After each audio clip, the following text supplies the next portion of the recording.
May, first week in May, removing the old septic lid, 30 years old, from the Jim Swan house on Brady Road. Shane's taking the lid out, carrying it out. We're replacing the lid. That's the old lid that had the holes in it.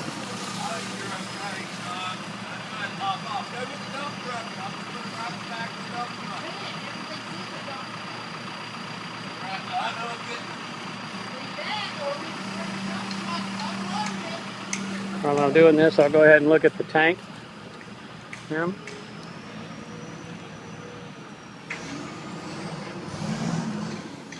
Dosing tank will go there. Old septic tank is there.